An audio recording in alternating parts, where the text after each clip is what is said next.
हमारी धरती जिसमें इतने तरह के लाइफ फॉर्म्स है, तरह तरह के जीव जंतु भी पाए जाते हैं। अगर मैं कहूँ कि एक टाइम आएगा कि ये सब तबाह हो जाएगा और हमारी धरती ख़त्म हो जाएगी, तो क्या आप बिलीव करोगे?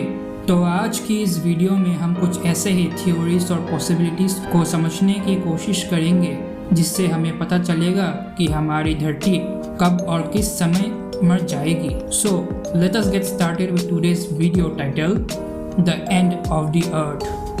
कॉस्मोलॉजी की समझ रखने वाला कोई भी व्यक्ति फुल्ली अवेयर है कि कुछ ही समय में दूर भविष्य में हमारी धरती मर जाएगी। धरती की मृत्यु को दो तरह से समझा जा सकता है, बायोलॉजिकली और जियोलॉजिकली। रेडियोमेट्रिक डेटिंग के अनुसार धरती 4.5 बिलियन ईयर्स पहले बनी थी। उस समय से धरती में 1 बिलियन साल के बाद जीवन दिखाई देने लगे और उस समय से ही कई ग्लेशिएशंस, एस्टेरॉयड इम्पैक्ट्स, मास एक्सटिंक्शंस हमारे धरती पर हुए हैं। पिछले 100 वर्षों में धरती ने न्यूक्लियर वार और ड्रास्टिक क्लाइमेटिक चेंजेस भी देखे हैं। तो हमारी धरती कब मरेगी? ये एक ऐसा सवाल है जिसे साइंटिस्ट लंबे समय से सुलझाने की कोशिश कर रहे हैं और इसका कोई सरल जवाब नहीं है।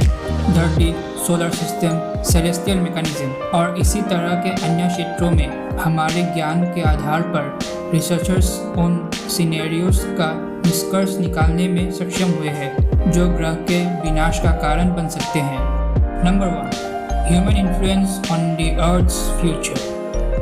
The sixth and the ongoing mass extinction, जिसे हेलोसीन एक्सटिंक्शन होने के रूप में जाना जाता है, धरती पर मानव गतिविधियों का एक सीधा परिणाम है। 2019 के अनुसार द ग्लोबल असेसमेंट रिपोर्ट बोलती है कि बढ़ती मानव प्रभाव के कारण कुछ दशकों के भीतर 1 लाख एनिमल्स और प्लांट्स की प्रजातियों के करीब एक्सटिंक्शन फेस करेंगी। 1915 के दशक में इंसान द्वारा टेक्नोलॉजिकल एडवांसमेंट की वजह से धरती पर जनसंख्या बढ़ गई है, जिसकी वजह से हमारी धरती के इकोसिस्टम पे एक बहुत ही बड़ा मैसिव इम्पैक्ट पड़ा है। बहुत सारे मैमल्स, रेप्टाइल्स, फिशेस और इनवर्टिब्रेट्स जो कि एक टाइम पर धरती पर रहते थे वो अब एक्सटिंक्ट हो चुके हैं। फिलहाल जिस रेट में स्पीसीज एक्सटिंक्ट हो रहे हैं, माना जाता है कि ये 1000 गुना ज़्यादा तेज़ी से बढ़ गए हैं। इंडस्ट्रियल रेवोल्यूशन के बाद से ही धरती के एटमॉस्फेयर में कार्बन डाइऑक्साइड भी 30% बढ़ गया है और भी कई ह्यूमन एक्शंस है जो कि हमारी धरती के विनाश का कारण बन सकती है, जैसे कि nuclear holocaust, disaster caused by experiment या genetically engineered diseases. Number 2, a nuclear famine. 20वीं सदी के सबसे महत्वपूर्ण खोज में से एक, न्यूक्लियर वेपन्स धरती पर सभी जीवन पर विनाशकारी प्रभाव डाल सकते हैं। ग्रह की सतह पर लार्ज स्केल में अगर न्यूक्लियर वारफेयर होगा तो ये एक हाइपोथेसाइज्ड कैटास्ट्रोफी यानी न्यूक्लियर विंटर का रूप ले सकती है। थियोरेटिकली परमाणु हथियारों के विस्फोट के बाद जारी की गई गिरावट धरती की सतह तक पहुंचने वाली सनरेज को रोक देगी, जिसके परिणाम स्वरूप ग्लोबल कूलिंग होगी, जिसकी वजह से फसल की विफलता और अकाल पैदा हो जाएगा, जिसे अक्सर न्यूक्लियर फेमाइन कहा जाता है। 1983 के एक स्टडी के अकॉर्डिंग कुछ रिसर्चर्स मानते हैं कि high levels of UV radiations, low temperature, इसके लंबे पीरियड की विजिबिलिटी हमारी सिविलाइजेशन के वाइटल सपोर्ट्स को डिसमेंटल कर सकती है। न्यूक्लियर वॉरफेयर कुछ हद तक लॉन्ग टर्म इफेक्ट मुख्य रूप से न्यूक्लियर विंटर का संकेत भी बन सकता है, जो कि कुछ डिकेड्स या सेंचुरी या मिलेनिया तक चल सकता है।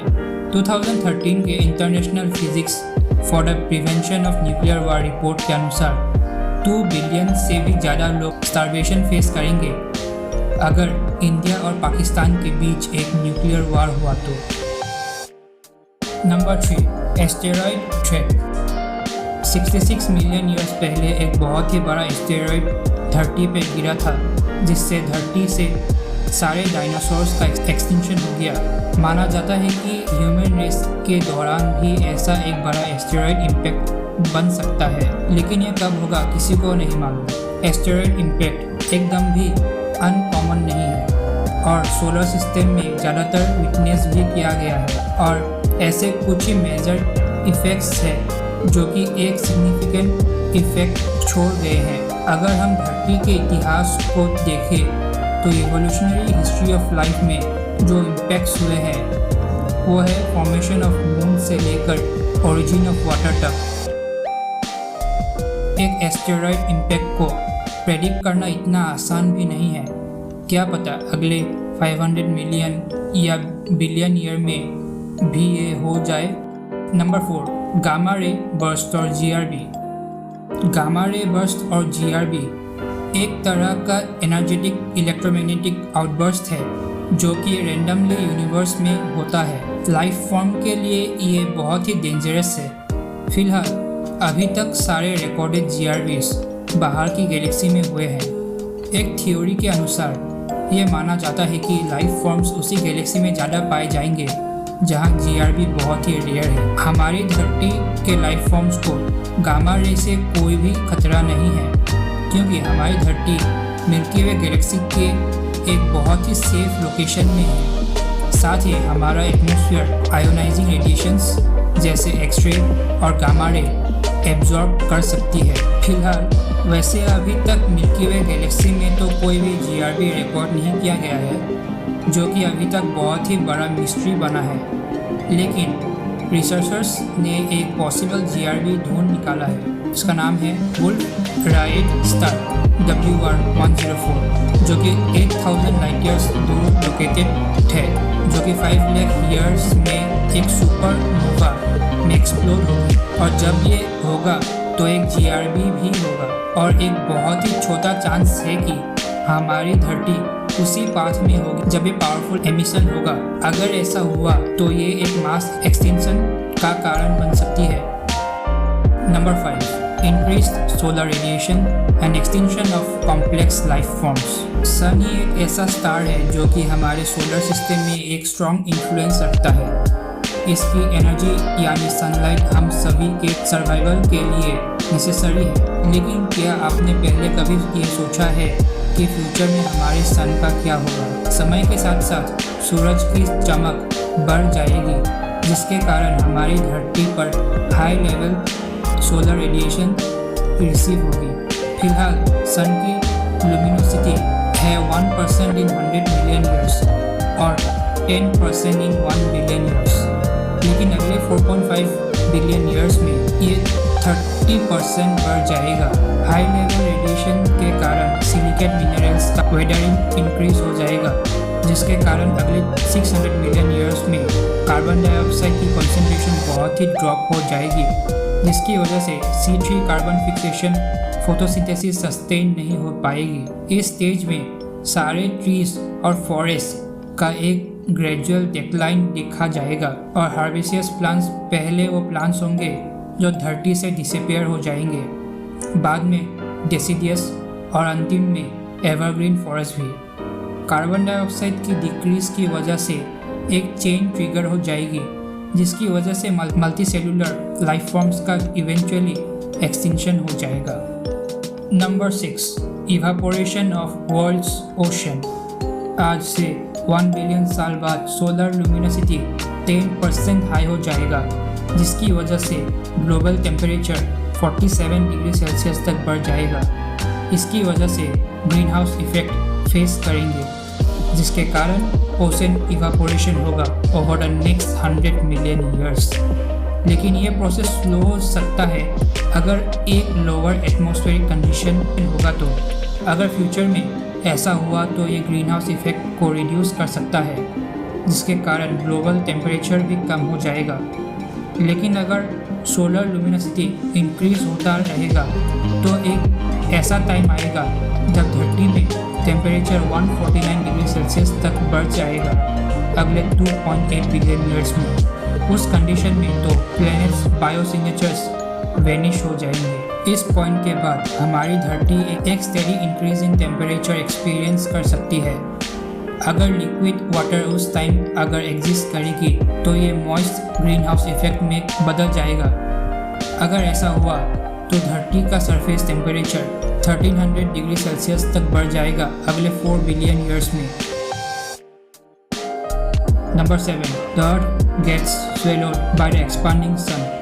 4.6 बिलियन ईयर्स पहले सूरज का जन्म हुआ था और स्टेलर इवोल्यूशन थ्योरी के अनुसार सूरज ने अपना आधा जीवन बिता लिया है। ये star most of his life stable ही रहा है। जब इसके कोर से हाइड्रोजन खत्म हो जाएगा तब ये रैपिड और वायोलेंट चेंजेस शो करेगा। प्रत्येक सेकेंड ये 600 million tons of hydrogen into helium burn करता है एनर्जी जनरेट करने के लिए, और लगभग 10,000 to 1,70,000 ईयर्स लग जाता है इस एनर्जी को इसके कोर से एस्केप करने के लिए।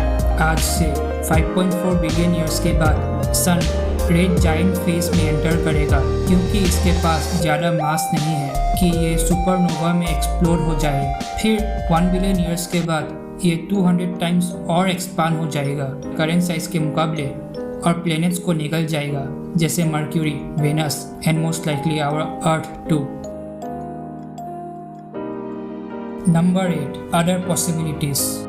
हमारे गैलेक्सी में कुछ स्टार्स हैं जो इंडिपेंडेंटली मूव करते हैं, क्योंकि हमारे सूरज और सोलर सिस्टम गैलेक्टिक कोर में रिवॉल्व करते हैं। तो एक इवेंट एक्सपेक्ट किया गया है जिसमें हमारा सोलर सिस्टम डिस्टर्ब हो सकता है, जिसमें हमारे नेबरहुड का एक और स्टार हमारे इनर सोलर सिस्टम में high number of asteroid attract कर सकता है, which will be too dangerous for us।